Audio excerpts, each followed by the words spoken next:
All right, guys, welcome back. Right now, we're going to do 2023 year-end review and 2024 predictions. Make it quick and fast. First up, we'll talk about the tech closed pretty good in 2023. Nasdaq and crypto. Crypto was a sleeper. Nasdaq was definitely Nasdaq, and the S&P were a bit surprised for many investors because it was so tumultuous, and people thought that the markets were going in one direction, spending was happening in another direction, and just money kept being invested and compounded. So it looked very promising for a lot of investors that were in early and held on and didn't trade.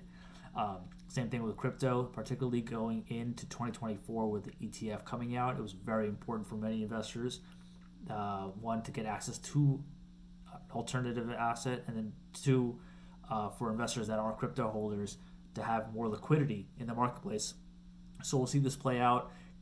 So that was a big thing. And then obviously, I think that Twitter X was a dominant social platform. It didn't lose its place in the top five, top three, however you want to look at it, as a player in the marketplace. But it really came out, what I think, in product innovation, which was really impressive for me, particularly because of new video features, ad share rev, and then long form posts, verified users, a whole variety of things, live streaming video, a lot of things that were really interesting that I didn't really see other players do well or compete in it as well. And then obviously Grok and Premium Plus, and then verified businesses, a lot of things that are really promising. Still is my primary platform to produce and consume content, so it's really exciting to see that happen. And then 2024 predictions. Only have two. They're pretty major. I think they're pretty basic. I didn't go into too much detail, but I think the first one is pretty obvious, but most investors don't realize that election years are very positive. So we're already into January, late January, and it looks like, some of the Republican candidates are moving in one direction, but it really doesn't matter which party you're aligned with. Election years are very positive for investors, particularly for the S&P 500. It has historically, for the last 100 years, closed up, whether it's like 1 or 2%, it doesn't matter, but it's a positive, bullish year. I think the primary reason is because it's a year of political promises. So it doesn't matter what industry you're in, energy, healthcare, education, defense, all these industries are getting these like big promises of billions of dollars being spent, spending being cut somewhere else. It doesn't make a difference.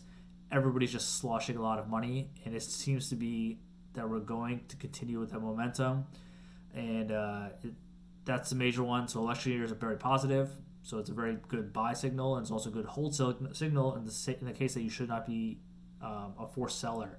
I did mention some things on the website that don't try to predict anything that the Federal Reserve's doing going forward. It's not a good use of your time or energy. Interest rates, whether they go up or down, at this point, it's just so nominal. And you may not be an institutional investor. Even if you are and trading at billions of dollars, it doesn't matter because you're really not going to be able to fight the Fed anymore. That's pretty clear. So just don't make those predictions. I don't look at those predictions anymore. I don't really care anymore. Unemployment's still low, so that's all positive. My real second big prediction is that technology will have a massive boom in areas actually I'm not very well skilled or willed at, but I will use the technology, particularly software in this case. I think there'll be a major player that will compete with a Google in terms of both competitive, monopoly competitive margins, so very high, maybe like net 50% profit margins, and then have a dominant in terms of a new form factor in delivery. And I added a Peter Thiel quote to our year-end review, our 2024 predictions that says, don't try to be Bill Gates to build an operating system. Don't be Mark Zuckerberg to build social networks. Don't be the Google guys to build Google search engine. I think the case will play out in this scenario.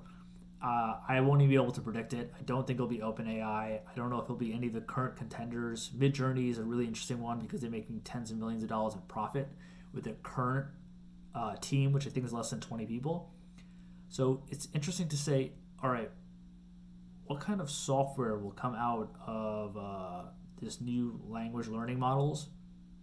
How will it look different? It'll probably have lossless compression, so it'll be a very short line of code. So it'll be much smaller. It'll be something probably we'll carry in our phone. It'll be very intelligent. I don't know if it'll be voice in this case. It might be a video, visual VR AR type of. I think like that's the hardest thing to predict. It might be the most likely scenario. I don't think it'll be a search engine.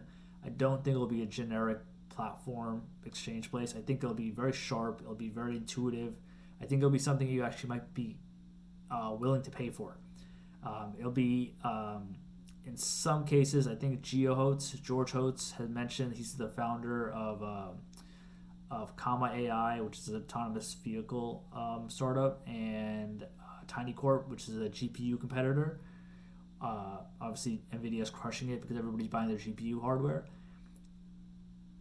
I think in this case, this level of intelligence would be equivalent to almost talking to a human. Maybe not being as intelligent, but it would be as receptive. So it might not be able to generate novel ideas or new ideas, but it will be able to have very deep conversations beyond the current Copilot coding that you were not familiar with if you haven't used it enough.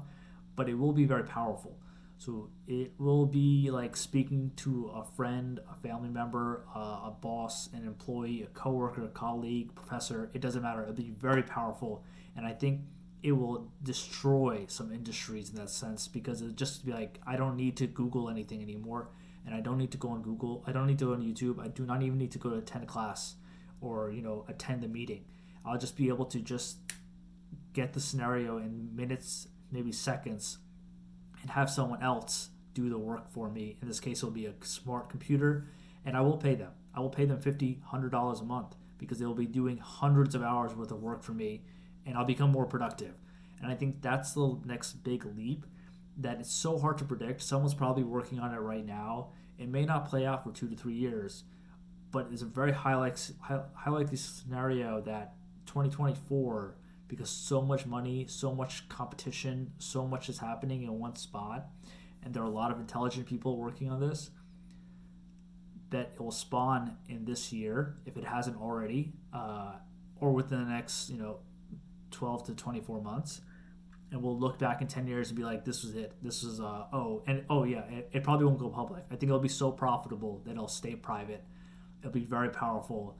It'll be what maybe an OpenAI should have been or could have been, but it'll look very different. It's very hard to explain because I don't think it'll be a very good prediction for investors to make, but it's a good prediction for consumers and users and people in business to figure out, all right, how will I utilize this software? Because it will give me a competitive advantage in the marketplace. So that is my 2024 prediction. I talked about my 2023 reviews. I'll be doing more of these videos in short form in some format. Whether I'll do direct investments or industry challenges, but I'll be providing more updates in the same format. So I'll speak to many of you very soon.